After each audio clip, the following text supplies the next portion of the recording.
Muy buen día, tengan todos ustedes bienvenidos una vez más a tu abogado virtual. En este video vamos a platicar de manera comentada qué son las medidas cautelares. Pareciera un tema bastante sencillo y dominable. Sin embargo, esto va más allá de lo que nos han enseñado hasta el día de hoy. Pero vamos a iniciar con el tema de las medidas cautelares. Mucha atención, estudiantes de derecho, abogados y público en general que le interese la materia del derecho. ¿Qué son las medidas cautelares? Las medidas cautelares, según el artículo 153, son el conjunto de medidas conformadas que permiten asegurar la presencia del imputado en el procedimiento, garantizar la seguridad de la víctima o ofendido o del testigo y evitar la obstaculización del procedimiento. En otras palabras, hemos tenido asuntos en los cuales muchos conocemos que inicia el procedimiento y dejamos o dejan ir a el detenido. La sociedad piensa que la justicia no sirvió, que la justicia está mal aplicada. Lo cierto es que es una medida cautelar que no ameritaba una prisión preventiva. Y en ese sentido se impone una medida que no es tan lesiva como la prisión preventiva y en ese sentido puede retirarse en libertad el imputado. Y por esa razón pareciera que ya se le dejó en libertad. Lo cierto es que no se le deja en libertad. Lo cierto es que se le está imponiendo una medida que no amerita una prisión. Por esa razón es una aplicación de medida cautelar y hay que tener cuidado con ese tema porque se confunde y pareciera que se está dejando en libertad al agresor, al detenido o al señalado en la comisión de un delito. Tipo de medidas cautelares, de esto hablábamos, existen 15 fracciones en el artículo 155, ya la conocemos, la presentación periódica ante el juez o autoridad distinta que aquel designe, es decir, alguna unidad de supervisión de cumplimiento de estas medidas cautelares, las llamadas firmas periódicas que tienen que hacer los detenidos para que se encuentren en libertad, la exhibición de una garantía económica, el embargo de bienes, que también podría entenderse como una providencia precautoria, pero estas son las medidas cautelares. La inmovilización de cuentas y demás valores que se encuentran dentro del sistema financiero, también que es muy parecida a las providencias precautorias o una medida de protección de manera específica. La prohibición de salir sin autorización del país, de la localidad en la cual reside o del ámbito territorial que fija el juez, es decir, que no se sustraiga de la acción de la justicia, que no salga del territorio donde se le esté llevando a cabo el procedimiento, el sometimiento al cuidado o vigilancia de una persona o institución determinada o internamiento a una institución determinada, es decir, acercarse a algún centro de rehabilitación, algún centro psicológico, para continuar con algunas terapias que le permitan reinsertarse en una vida en sociedad al detenido. La prohibición de concurrir, bueno, perdón, no al detenido, sino a quien se le imponga este tipo de medida. La prohibición de concurrir a determinadas reuniones o acercarse a ciertos lugares. Digamos de que si en un ejemplo de violencia familiar no se puede acercar el imputado a la víctima en su trabajo, en algún colegio, en su domicilio, en donde pudiera habitar o habituar, eh, ingresar o ir la víctima, bueno, no se puede acercar en esos lugares el imputado. La prohibición de convivir o acercarse o comunicarse con determinadas personas, no acercarse con las víctimas, no acercarse con ofendidos o no acercarse con testigos. Esto porque lamentablemente se ha dado los casos en que los imputados se acercan con ellos y los amenazan por esta razón de haberlos denunciado. Entonces, precisamente para esto es este tipo de medida, para evitar ese acercamiento, esa confrontación, ese roce.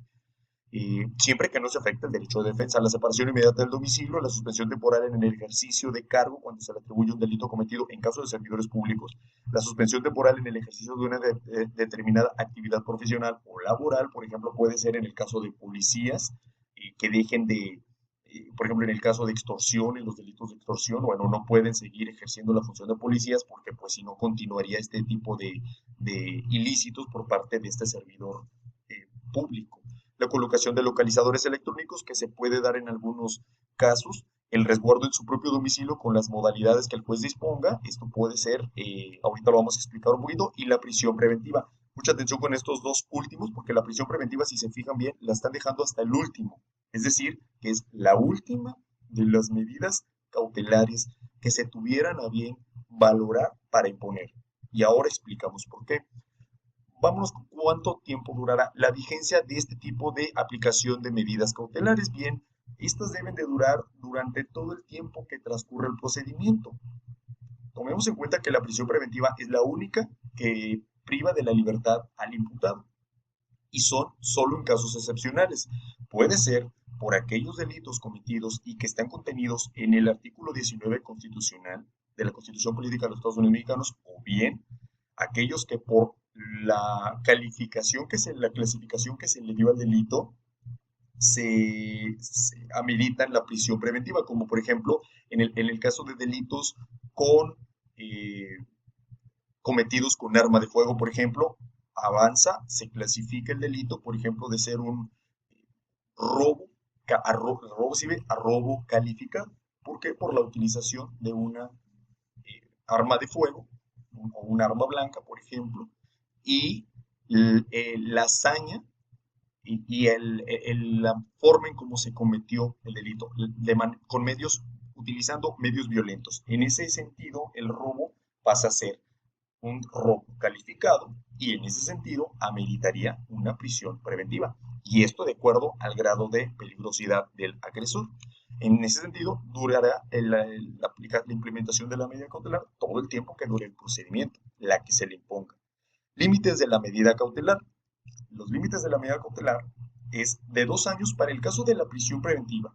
Es decir, hay asuntos que, si bien es cierto, no deben de tener una duración más allá de la estipulada en los términos del Código Nacional de Procedimientos Penales, en derechos de defensa suelen demorarse. ¿Y cuál es el derecho de defensa? Que se está llevando el procedimiento y los defensores y los imputados solicitan prórrogas de medidas cautelares, solicitan algunos medios de impugnación que pudieran demorar más el fondo, de resolver de fondo el procedimiento. Y en ese caso es cuando se extienden los plazos, los procedimientos, al punto tal que pudiera el imputado seguir preso durante 2 años. Y al momento de que colma el plazo de los 2 años, obligatoriamente el órgano jurisdiccional le tiene que imponer una nueva medida cautelar distinta a la prisión. Pero mucho cuidado, no por esto significa que los abogados defensores van a alargar o demorar deliberadamente el procedimiento, de estar metiendo recursos y recursos y recursos o escritos y escritos que demoren y demoren el procedimiento hasta que se alargue y llegue a los 2 años y como se colmaron los 2 años, obtiene su libertad y ya no se le puede volver a imponer. No, mucho cuidado, porque siendo por un derecho de defensa, no prescribe la vigencia de los 2 años de la prisión preventiva, pues el propio defensor así lo ha valorado en un derecho de defensa. También en el caso de personas mayores de 70 años o enfermedades graves terminales, mujeres embarazadas, madres durante la lactancia, podrá ordenarse una prisión preventiva domiciliaria cuando son personas de una edad muy avanzada o cuando están en estas hipótesis de que son mujeres en embarazo o enfermos graves o terminales. Inclusive en el sistema anterior lo conocíamos como pena natural. ¿Por qué razón? Pues porque ya están purgando una pena, pues por el simple sentido de la vida, alguna enfermedad que pudiera ser grave, pudiera ser ya que lo tiene en fase terminal. No es necesario que todavía encima de esto vaya y se le interne en un centro de reinserción social. Por esa razón, se apela al hecho de que puedan solicitarse una medida de prisión preventiva, pero domiciliaria, prisión domiciliaria. Tipos de delitos que ameritan el tipo de prisión preventiva oficiosa. Volvemos al tipo de prisión preventiva oficiosa como medida cautelar, artículo 167. Aquí sí aplica de manera oficiosa y no permite otro tipo de medida cautelar, ya que todas las demás son en libertad. Esta será de manera oficiosa, obligatoria. No hay de otra. Se le tiene que imponer la prisión preventiva. ¿Cuáles son los tipos de delitos? El homicidio doloso, genocidio, violación, traición a la patria, espionaje, terrorismo, sabotaje, corrupción de personas menores de 18 años. Quité un poquito esto de que o que no tengan la capacidad de entenderlo o de resistirse al hecho. En esa hipótesis entran los de corrupción de personas menores de 18 años, pornografía de personas menores de 18 años, turismo sexual en contra de personas menores de 18 años. Les vuelvo a repetir, y de aquellos que no tienen la capacidad del hecho o que no resisten en la comisión de ese hecho. Pero lo hice corto para que, bueno, sea un poco fluido esto, pero no olvidemos esta hipótesis en este tipo de delitos. Lenocinio de personas menores de 18 años de edad, pederastía, tráfico de menores, contra la salud, contrabando, fraude fiscal y la expedición venta de comprobantes fiscales para manejo de operaciones ilícitas. Medios de impugnación procedentes, recordemos de que existe el juicio de amparo, ya que el juicio de amparo, como causal de excepción en la fracción 18, en el inciso B, una disculpa, por aquí hice una interrupción, ya que me faltó el artículo. Bueno, el medio de impugnación por excelencia es el juicio de amparo en el artículo 61, fracción 18, inciso B de la ley de amparo, ya que como excepción a la improcedencia de un juicio de amparo se encuentra precisamente la imposición de medida privativa de libertad. En ese sentido, sí es posible presentar un juicio de amparo en contra de la imposición de la medida cautelar de prisión preventiva oficiosa. El fundamento legal es este, artículo 61, fracción 18, inciso B de la ley de amparo. Vámonos con la forma de solicitar la imposición de una medida cautelar. Usualmente esto se desarrolla en las audiencias y es más un ejemplo para que, bueno, tengan la idea quienes no hayan ingresado a las audiencias o quienes ya hayan ingresado, que se identifiquen un poquito con el ejemplo y que lo hagan propio. Forma de solicitar la imposición de una medida cautelar. Agente del Ministerio Público, será el agente del Ministerio Público por su conducto quien solicite la imposición de una medida cautelar. Por ser el agente investigador, su señoría, de conformidad con lo dispuesto en el artículo 155 del Código Nacional de Procedimientos Penales, solicito permiso para debatir la imposición de medidas cautelares, a lo que el juez de control, bueno, lo va a permitir, va a dar lugar al argumento del agente del Ministerio Público. Agente del Ministerio Público, conforme lo dispone el numeral 155, solicito a su señoría se le imponga al imputado, fulano de tal, la medida cautelar prevista en la fracción tal del numeral antecitado. Ya revisamos las fracciones, estas son las que se van a solicitar de acuerdo a lo que continuamos.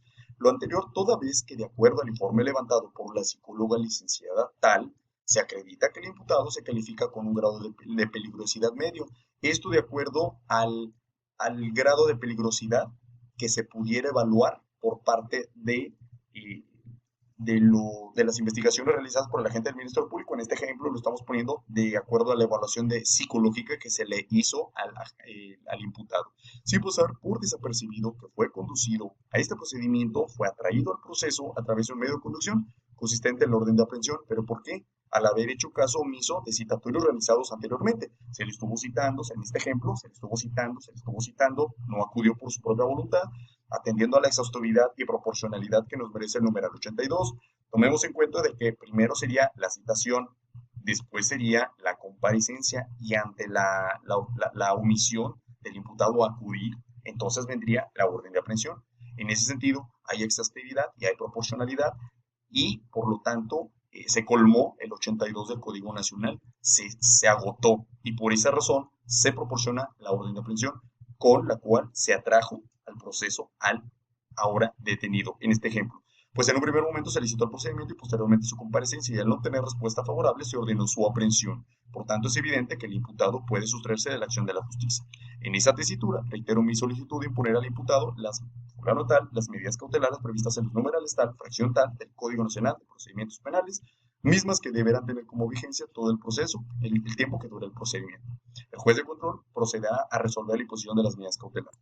Cabe señalar de que para la imposición de una medida cautelar que sea distinta a la prisión preventiva oficiosa, en los casos que ya platicamos, es posible modificarse en el caso de que sea necesario por las condiciones en las que se está llevando a cabo su cumplimiento. Puede modificarse, pero para esto el imputado, a través de su abogado defensor, podrá solicitar al juez de control, mediante un escrito presentado en la sala de oralidad, que se lleve a cabo una audiencia en la cual se planteará la modificación de la medida cautelar atendiendo a la situación en particular que no pueda estar cumpliendo el imputado por tal o cual razón. Eso ya se debatirá en la audiencia correspondiente, pero sí es posible que se modifique la audiencia, que se modifique en la audiencia la medida cautelar. Espero que les haya sido de mucha utilidad, amigos estudiantes de Derecho, abogados y público en general que le interesa la materia de Derecho Penal. Suscríbanse a mi canal, activen la campanita que les notifique de los nuevos videos y compartan este video, se los agradecería mucho. Suscríbanse a mi canal y sean ustedes siempre bienvenidos a este su canal. Saludos cordiales.